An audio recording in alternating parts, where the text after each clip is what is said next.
E dando sequência à nossa programação, convido agora o Major Wilson Santos do Nascimento, subsecretário de Proteção Comunitária da Secretaria Municipal de Defesa Civil e Políticas de Segurança do Duque de Caxias, e companheiro professor Luiz Henrique Alves da Silva, geógrafo da Secretaria Municipal de Defesa Civil, também de Duque de Caxias, temas geotecnologias aplicadas ao Sistema Municipal de Defesa Civil. Então, seja bem-vindo, fique à vontade para fazer a sua apresentação. Obrigado. Bem, bom dia a todos. Como fui apresentado, eu sou o Major Wilson, sou Major do Corpo de Bombeiros. Queria agradecer a organização do evento pelo convite, pela honra de estar aqui. Agradecer ao meu secretário, né, que me liberou e concedeu aqui a minha presença, ao Coronel Silva Costa. Bem, a dinâmica hoje ela vai acontecer um pouquinho diferente. Eu farei aqui uma apresentação de como funciona a Secretaria, para haver uma contextualização, para que o professor Luiz, que é o nosso geógrafo, consiga falar sobre as geotecnologias aplicadas na cidade e que haja um entendimento melhor. A cidade é a cidade do Duque de Caxias, acredito que a maioria já conhece. É uma cidade grande, uma cidade aqui próxima à cidade do Rio de Janeiro. Nós temos aproximadamente 800 mil habitantes, né? O Luiz vai dar o número exato daqui a pouquinho. Uma cidade com mais de 500 quilômetros quadrados, onde nós temos a Secretaria Municipal de Defesa Civil. A Secretaria ela foi criada com essa estrutura em 2013, no início de 2013, e isso é uma informação importante porque eu vou contar um pouquinho da história de um desastre aí que ficou famoso no mundo inteiro, que é o desastre de Xerém. No final de 2012, né, o então candidato Alexandre Cardoso venceu a eleição. A Defesa Civil, cujo serviço tem 32 anos na cidade, ela era uma diretoria, um departamento dentro da segurança da cidade. O prefeito venceu a eleição, procurou a Secretaria de Estado de Defesa Civil e pediu a indicação de um nome técnico, para que assumisse a secretaria, então, naquele momento, criada Secretaria de Defesa Civil. O indicado foi o Coronel Silva Costa, que montou a equipe, apresentou para o prefeito, aí uma equipe muito além desse departamento inicial, uma equipe com geógrafos, biólogos, profissionais de direito, além de alguns técnicos especializados diretamente na redução de desastre.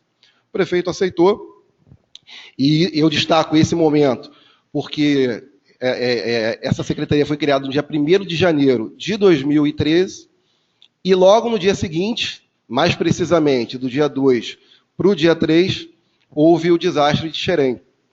Um desastre em que morreram 2 pessoas e que mais de 1.000 pessoas ficaram desabrigadas ou desalojadas.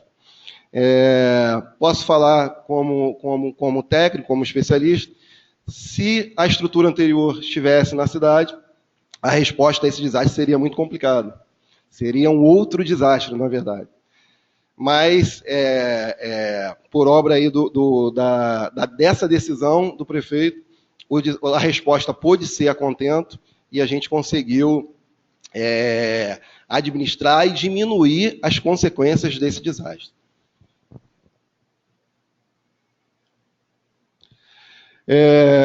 Como disse, né, a Secretaria foi criada em 2013.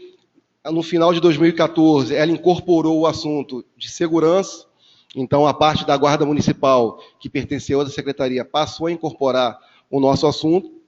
E a gente cresceu, na verdade, dobrou de secretaria. Isso criou, obviamente, um problema, porque o secretário de Defesa Civil é um especialista na pasta de redução do risco de desastre, é um especialista em Defesa Civil, e a gente se viu aí com a pasta de segurança para administrar. A gente conseguiu administrar bem, nós absorvemos alguns profissionais de segurança, vindas da Polícia Militar. Isso deu um baque na secretaria, mas logo houve uma recuperação e a gente conseguiu administrar. Hoje uma pasta, no início a gente tinha a impressão de que seria o que a gente até chamava de água e óleo, e acabou não sendo. Acabou a gente conseguindo, na verdade, melhorar ainda mais o sistema de defesa civil na cidade.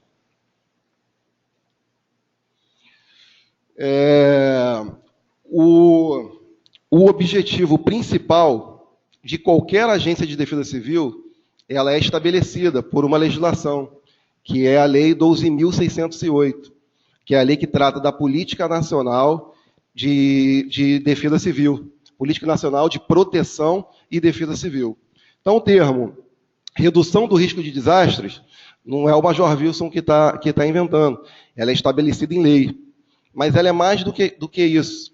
Na verdade, hoje, o mundo inteiro trata do assunto de redução do risco de desastre. Então, todas as medidas da Defesa Civil da cidade têm como objetivo principal reduzir desastres. Todas as medidas. E a gente vai perceber que a própria legislação ela vai mostrar um caminho, que é um caminho que a gente chama de ações. Então, as ações, elas se baseiam na prevenção, na mitigação, na preparação, na resposta e na recuperação.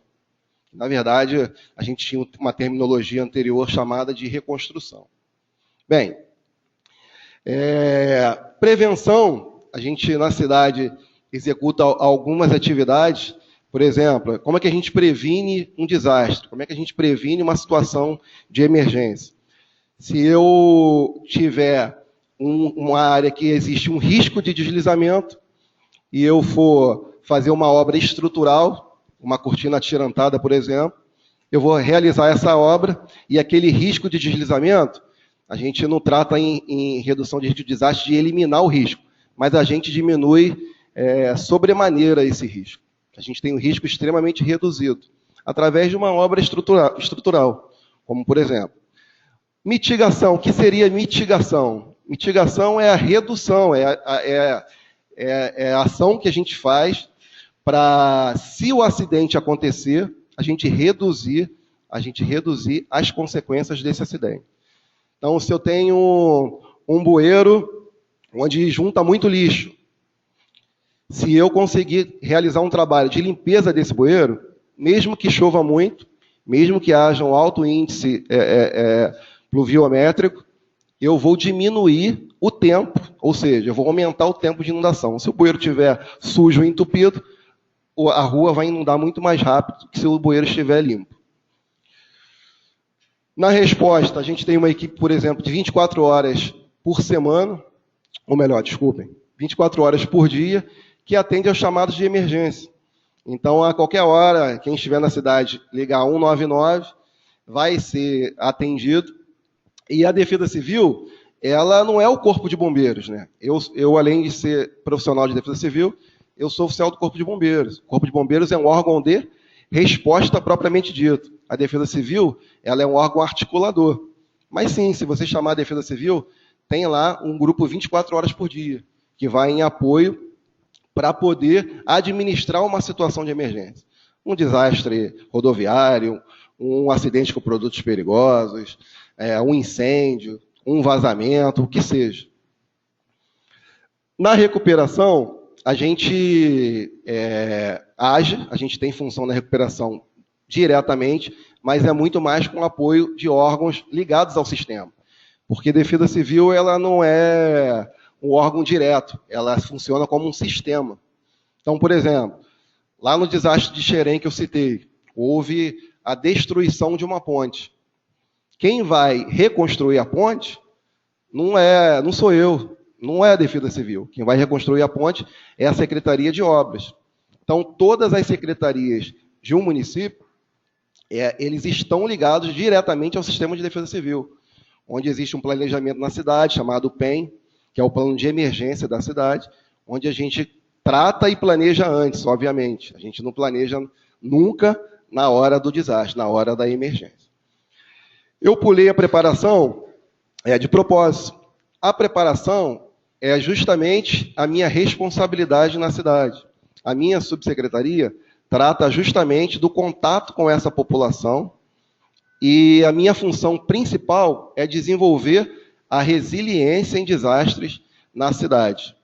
O que seria resiliência em desastre? Acredito que todos saibam que a palavra resiliência é uma palavra oriunda da física, né? Basicamente, é você conseguir voltar a um estado normal depois de receber uma pressão ou impacto. A gente normalmente dá um exemplo simples, que é a esponja de lavar a louça. Então, a gente pega a esponja de lavar a louça, né? Se a gente amassar ela e largar, ela volta praticamente ao estado normal. Primeiro ela volta a um estado quase normal e depois ela volta a um estado normal. Essa terminologia ela é usada no campo industrial, filosófico, em números, e ela é bastante difundida no campo, na ciência de redução do risco de desastre. Resiliência em desastre. Então, cidade resiliente, comunidade resiliente, escola resiliente, rua resiliente, enfim, resiliência em desastre. Como é que a gente consegue desenvolver essa resiliência? O que o senhor está falando? O que você está falando, mas como é que é isso? É um trabalho mesmo de sensibilização e treinamento. A gente pega uma cidade de Duque de Caxias, né, que é uma cidade da Baixada Fluminense, que é uma cidade teoricamente rica, mas ao mesmo tempo com inúmeros problemas sociais, econômicos, enfim. E a gente precisa transformar a cultura dessa cidade. Então, a gente tem alguns projetos que fazem isso, ou pelo menos que buscam esse objetivo. Projetos em asilos, projetos nas próprias comunidades. Exemplo, nós temos um sistema de estações de sirenes. Então, nós temos 18 estações de sirenes na cidade, e essas estações, basicamente, elas fazem soar uma sirene quando existe um risco iminente, e essa sirene deveria provocar a desocupação dessa comunidade. A gente usa o termo lá, desocupação, não evacuação. Mas como fazer a desocupação da cidade, com a sirene tocando, sem conversar com o cidadão? Sem treinar esse cidadão. Então, um dos nossos trabalhos é ir nas comunidades, realizar a conversa primeiro, né? Porque você chega na comunidade, a primeira coisa que o cidadão responde é: poxa, o senhor é da prefeitura? Por que o rio está sujo? Por que a rua não está asfaltada? Aí a gente tem que explicar um princípio básico.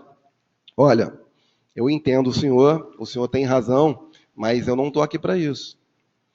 Eu estou aqui por um único propósito. Eu preciso que, mesmo que chova muito, eu consiga evitar que haja mortes, eu consiga evitar que haja feridos. Então, mesmo que chova, eu preciso agir de tal maneira para evitar que haja mortos e feridos. Então, se o senhor estiver com a família dentro de casa, é muito importante que o senhor siga essas recomendações aqui. Aí a gente faz lá o treinamento básico.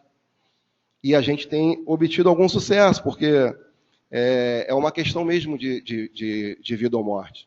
E a gente nem sempre consegue realizar as obras estruturais. E a gente chama esses métodos, né, de obras não estruturais. E é impensável mesmo, você imagina. Eu não consigo tirar, por exemplo, todo mundo do Morro da Mangueira.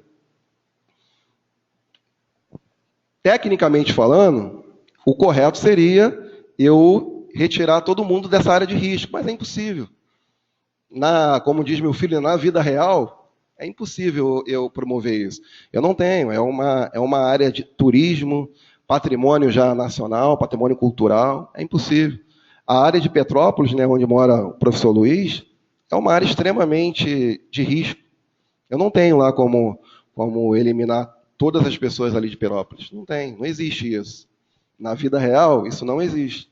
Então, eu preciso criar medidas não estruturais para que eu consiga evitar que haja mortos e feridos. Um outro projeto que a gente tem lá de sucesso, para citar para vocês, é um projeto chamado Escolas Seguras, Alunos Resilientes. É um projeto que a gente desenvolve nas escolas municipais, já desde 2013, que já alcançou notoriedade internacional. A gente foi convidado a participar de reuniões da ONU na Turquia e na Suíça, onde o trabalho foi apresentado, e por último agora em Sendai, no Japão. E é um trabalho simples, são 5 pessoas que realizam o trabalho. Esse trabalho alcançou 44 mil pessoas já da comunidade escolar. O trabalho não é só para os alunos, professores e funcionários. Então, são cerca de 40 mil alunos e 6 mil entre professores e funcionários. Um número que foi alcançado sem maiores recursos, com 5 pessoas. Basicamente, ele funciona com ciclo de palestras, com atividades lúdicas, né? Nós temos, por exemplo, uma revistinha daquela de coquetel de jogos, onde o tema é redução de desastres, e que a criança recebe e ela interage com aquele assunto ali, realizando aqueles jogos. E no final a gente realiza um exercício simulado, onde a gente retira todo mundo desse prédio, em 4, 5 minutos a gente traça um objetivo, e é todo mundo mesmo, é aluno, é a pessoa que trabalha na cozinha, para que aquele prédio seja realmente treinado. Bem, dentro dessas medidas todas, eu estou fazendo um resumo do resumo realmente. Funciona o setor de monitoramento. Então, o monitoramento, ele engloba todas essas ações. Nós temos um centro de monitoramento formado lá por um meteorologista-chefe, por uma engenheira ambiental, que é a nossa profissional de hidrologia, e pelo professor Luiz, que é o nosso geógrafo. Eles gerenciam um grupo de estagiários, estagiários de geografia, meteorologia, estagiários de meteorologia, de geografia e da própria área de hidrologia. Esses profissionais têm a responsabilidade de fazer o monitoramento, né? Nós temos até um grupo de pessoas que era do Centro de Monitoramento do Estado, né? Que eu sei que eu reconheci, vocês trabalhavam com o Coronel Kempis, né?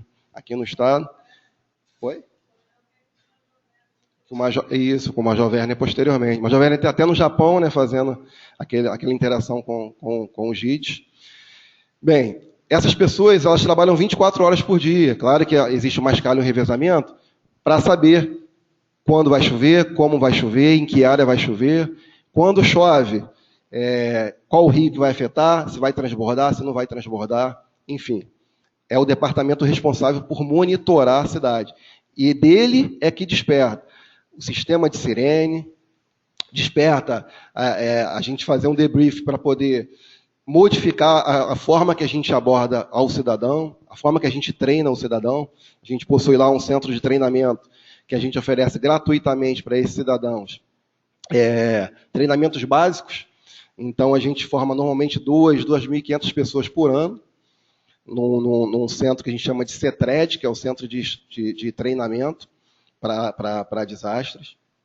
E essas medidas todas objetivam um único aspecto, um único valor, que é reduzir desastre, sejam por medidas estruturais ou por medidas não estruturais.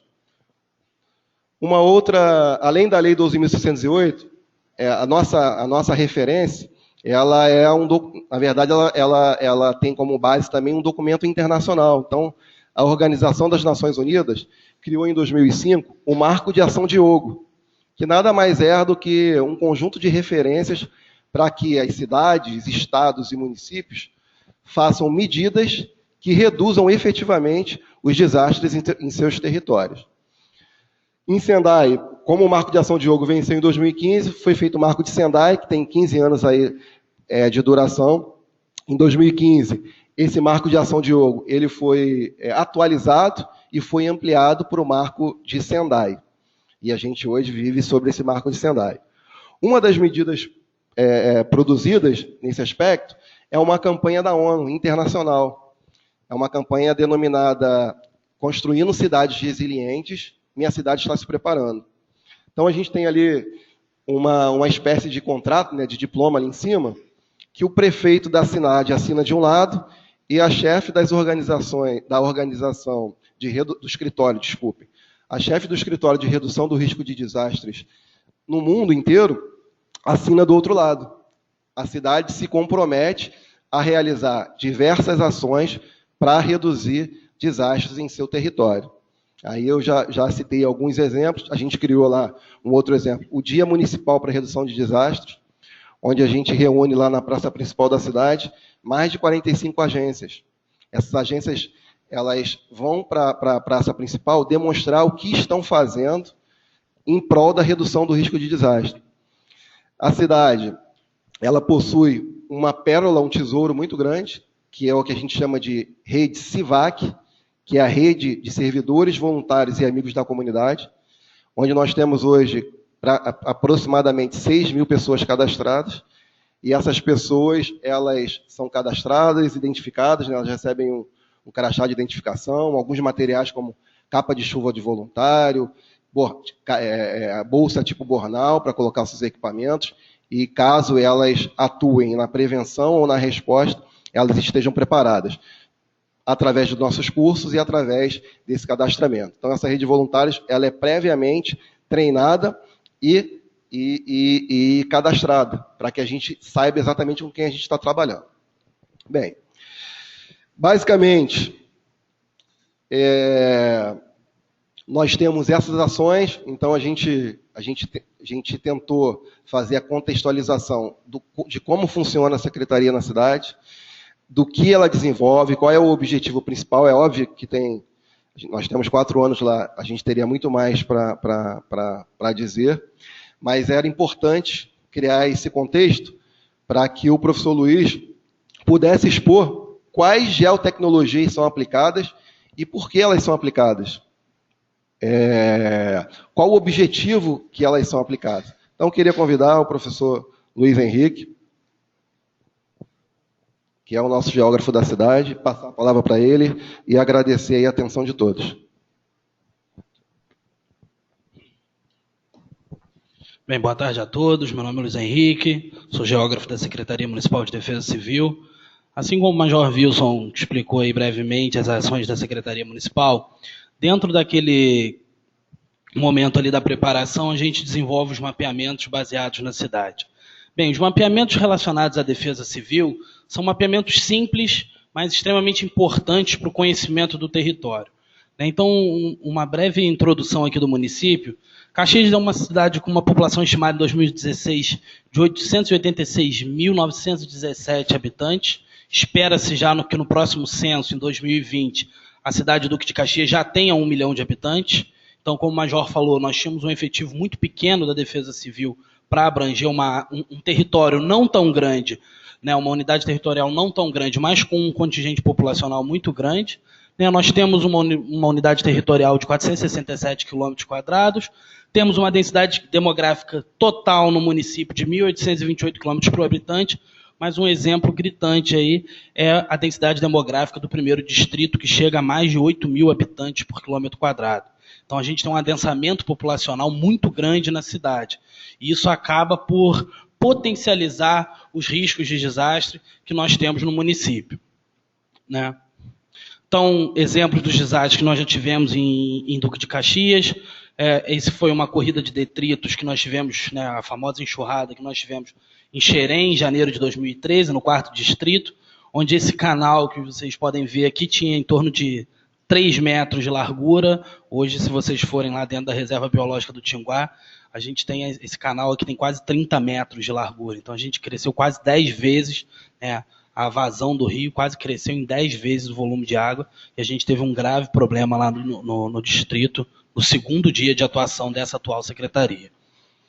Em Santa Cruz da Serra, em março do mesmo ano, em 2013, nós tivemos uma das maiores áreas alagadas do município ali, em área, né? Nós tivemos uma lâmina d'água pequena em certos pontos, mas muito extensa, e a gente teve também na área mais urbanizada desse distrito, o que potencializou aí muitas perdas, e graças a Deus nesse evento aqui nós não tivemos nenhuma morte.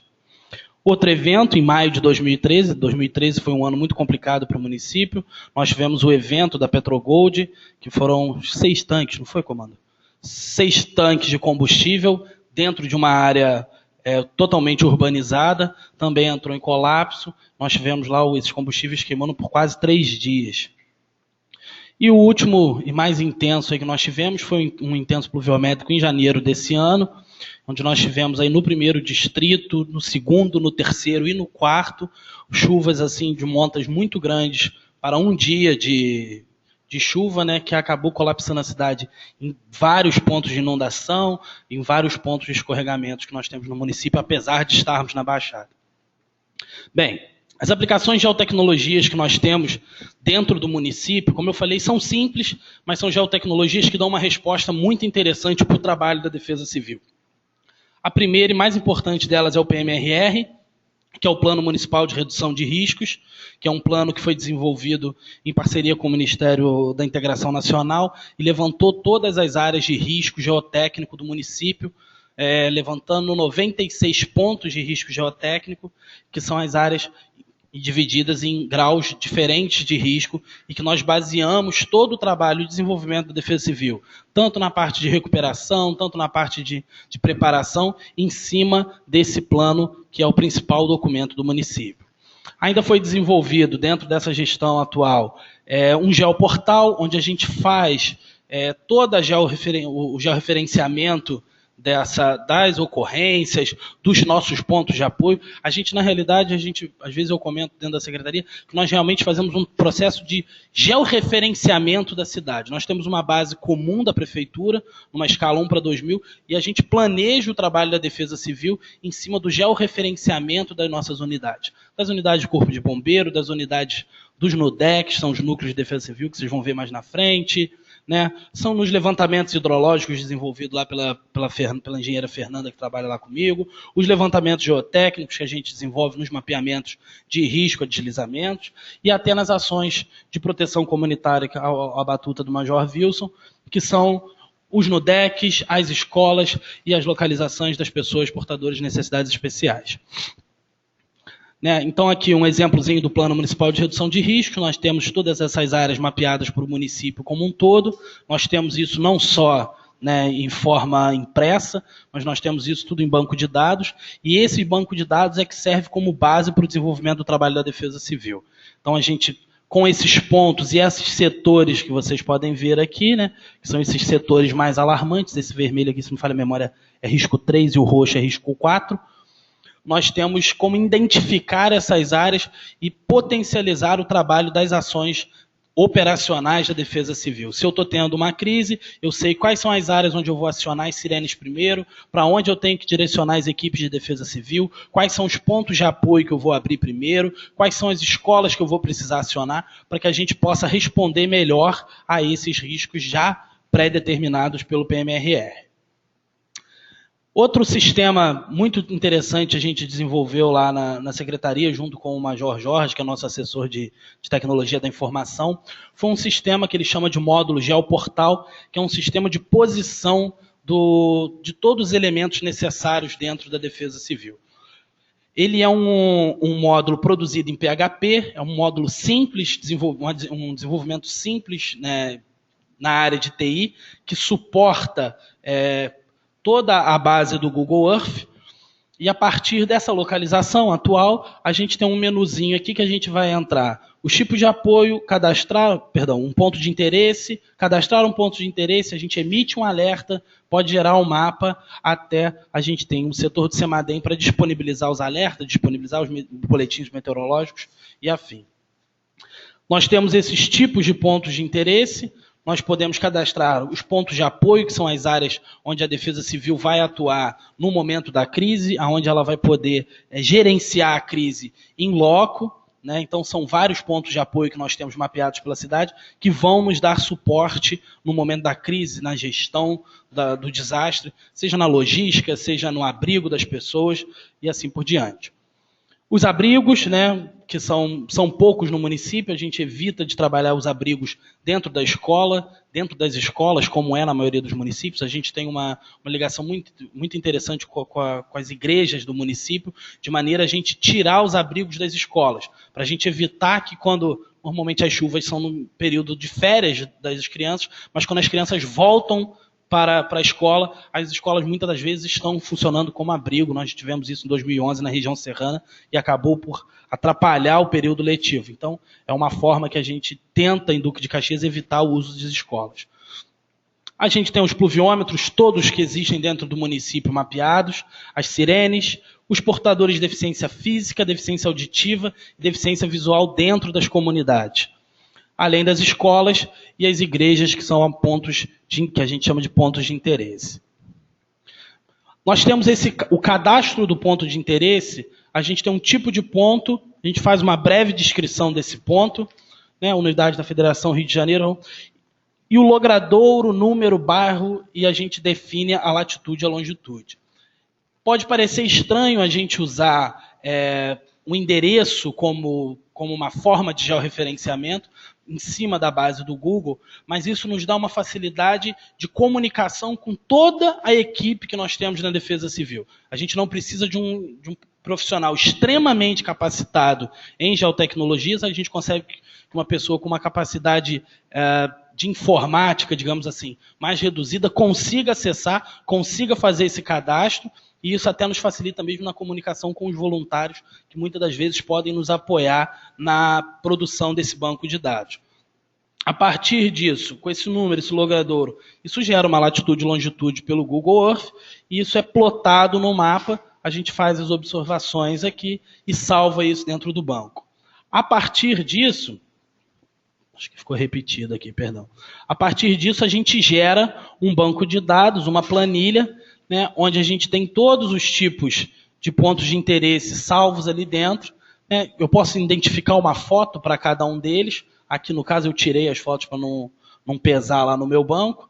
A gente adiciona as fotos, pode editá-las e gerar essas informações. Então, quando eu levo isso para um banco de dados em QGIS ou em outro programa de SIG que a gente use lá dentro, eu consigo levar todas essas informações para dentro do meu banco, seja em Shapefile, seja em CAD, e seja mais fácil para eu trabalhar, que sou técnico. Mas eu não perco quando eu tenho um não técnico trabalhando aqui. Eu tenho uma facilidade na entrada da informação, porque a gente tinha um pouco de dificuldade de fazer o cara coletar um ponto de coordenada para mim, porque ele ia ter que usar um GPS, eu ia ter que capacitar ele para usar o GPS, eu teria que capacitar ele.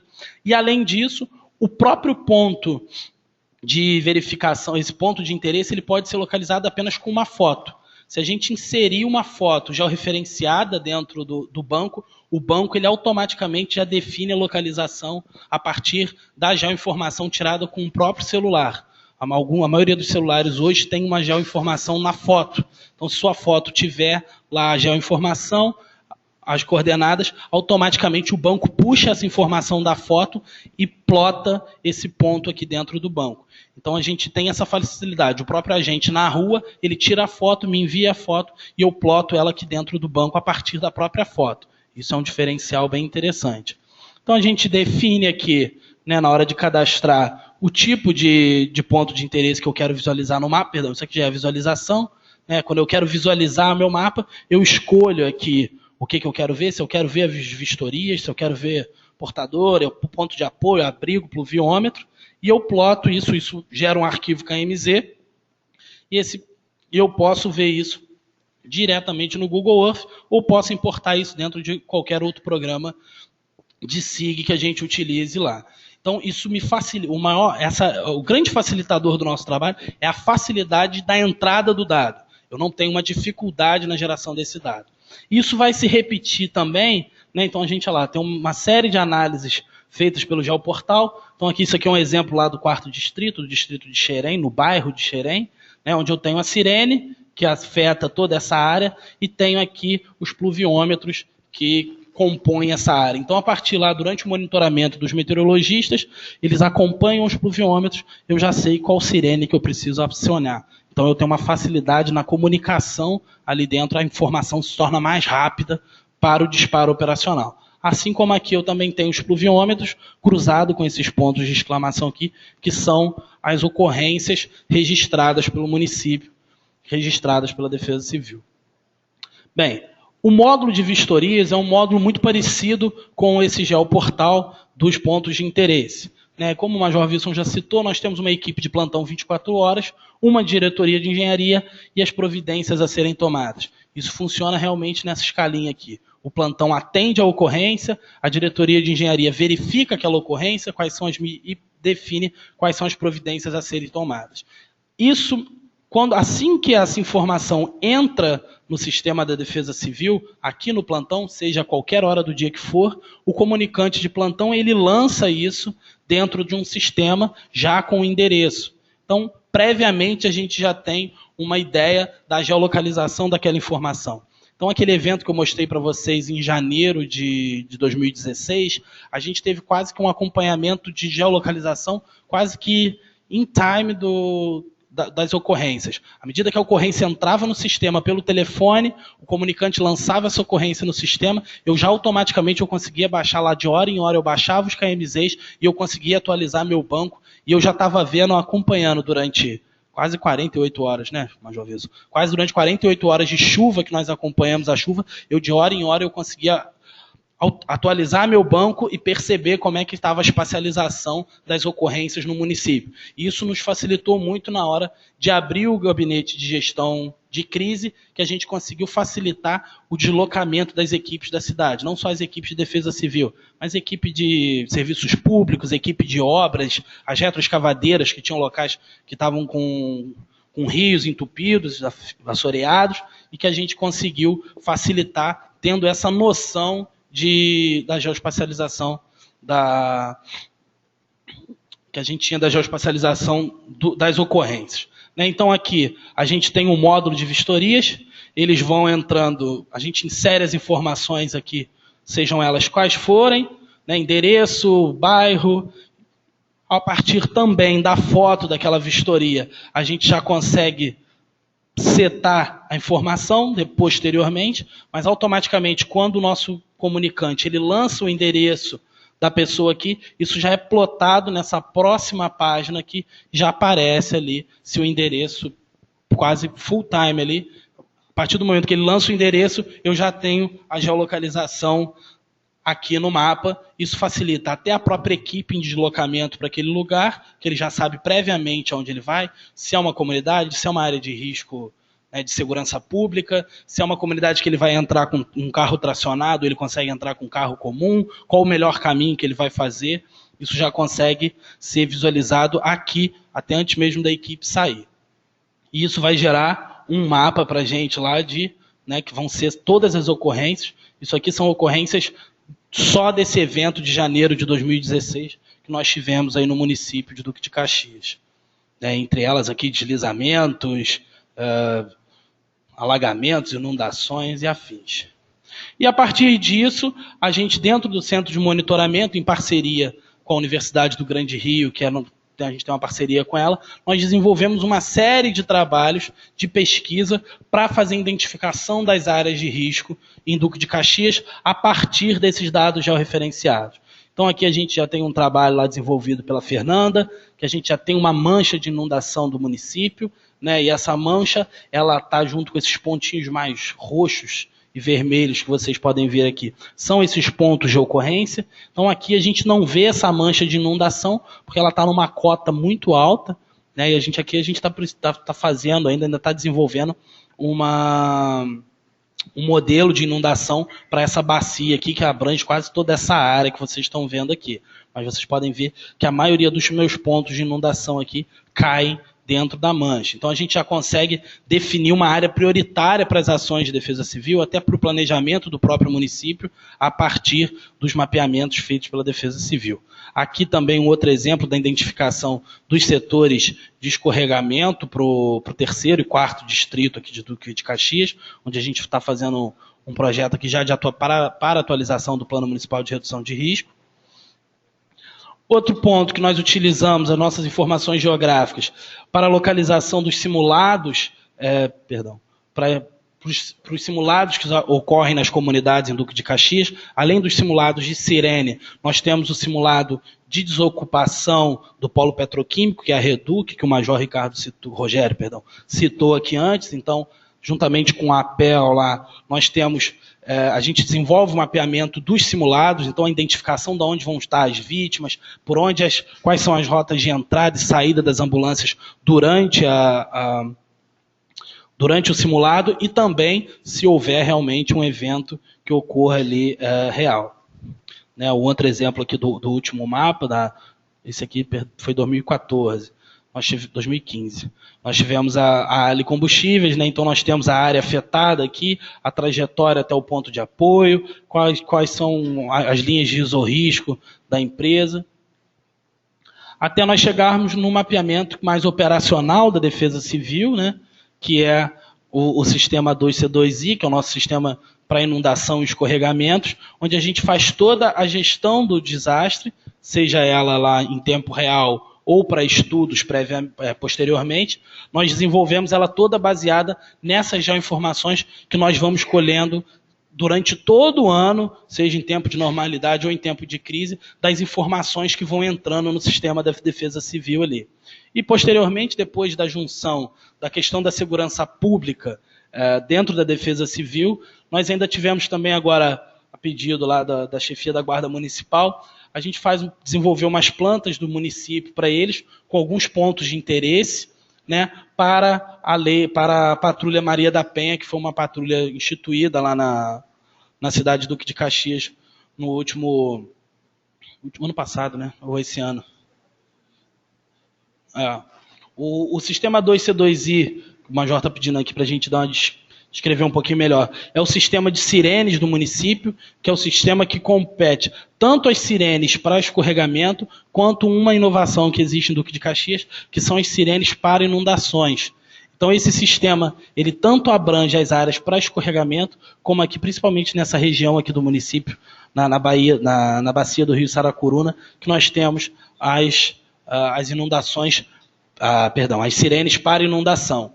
Então, é o nosso principal foco no uso das geotecnologias, é o desenvolvimento desse mapeamento em tempo real para o planejamento e o desenvolvimento do planejamento operacional da Defesa Civil em Duque de Caxias. Então, muito obrigado a todos pela atenção e agradeço novamente o convite.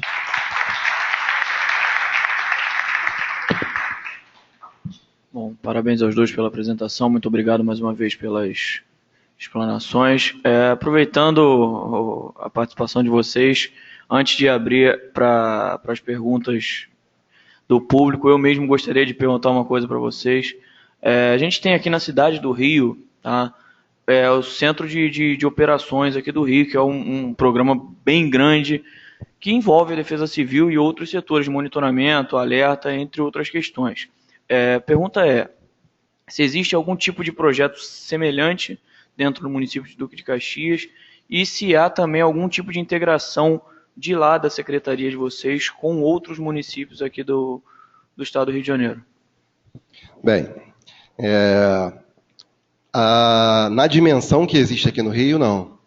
A gente tem até um projeto, mas o que a gente tem hoje de parecido é um sistema de monitoramento onde 19 câmeras fazem monitoramento do primeiro distrito, ou seja, do centro da cidade, e ainda é bem diferente, porque aqui existe uma reunião de dados de vários órgãos, setores, enfim. Lá, na verdade, existe ainda um embrião, né, um centro de monitoramento apenas. Em relação à segunda pergunta, a integração entre os municípios, ele acontece porque a gente considera a Defesa Civil como um sistema. Então, assim, através de congressos, fóruns, e além das reuniões. Então, por exemplo, a Defesa Civil do Estado hoje tem uma coordenação na Baixada Fluminense, onde ela reúne esses coordenadores dos municípios da Baixada Fluminense para discutirem, porque, por exemplo, um rio que passa em Duque de Caxias, passa em São João de Meriti e Nova Iguaçu. E a gente, de vez em quando, né, a gente tem a interseção dessas informações e até das medidas. Então, a gente, por exemplo, tem rede de voluntários que a gente coordena e mobiliza para desastres, inclusive no outro município, e vice-versa. Então, existe essa integração, sim. É óbvio que há uma dificuldade, mas, basicamente, ela funciona. Entendi, bacana. Bom, temos mais alguma pergunta?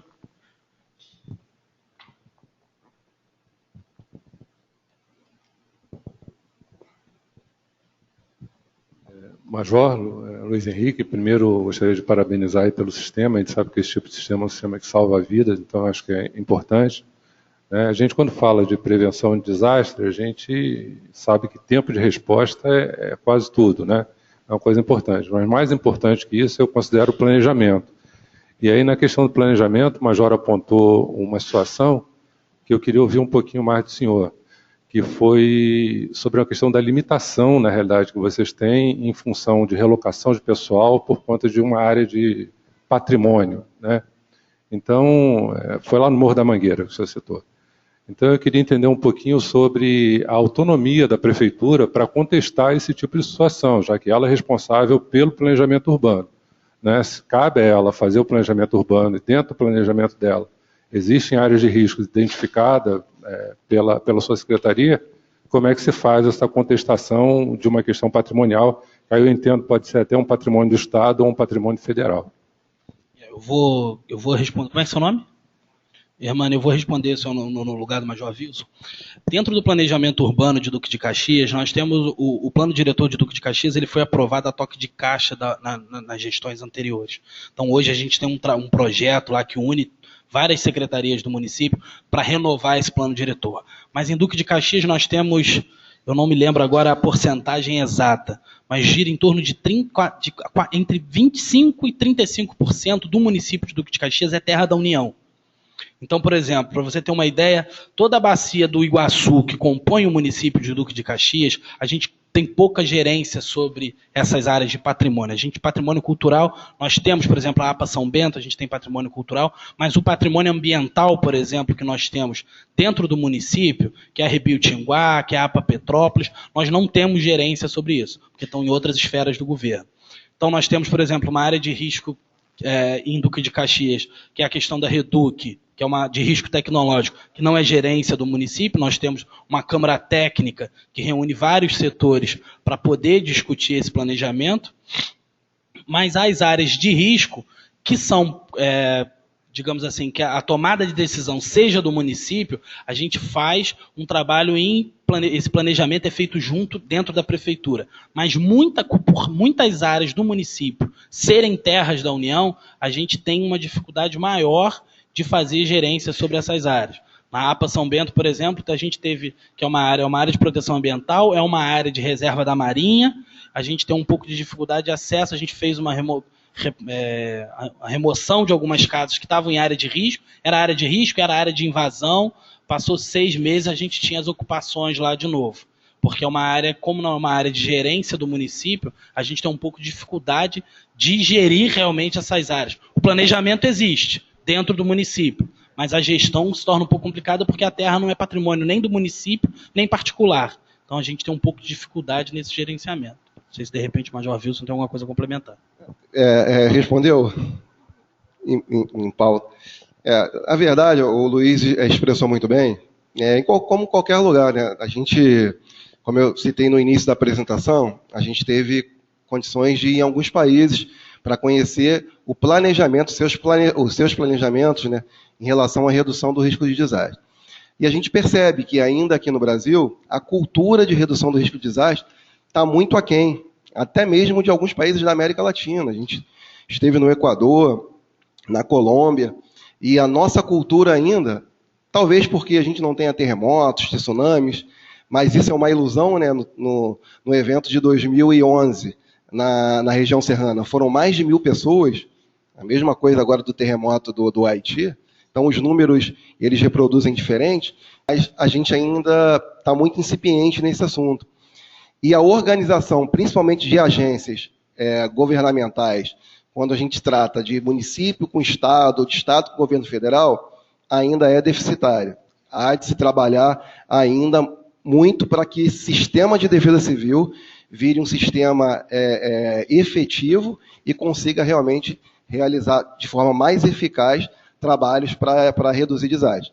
Sejam eles estruturais, né, retirada de pessoas, enfim, obras e tudo mais, como não estruturais, através da participação de recursos, enfim. Ok?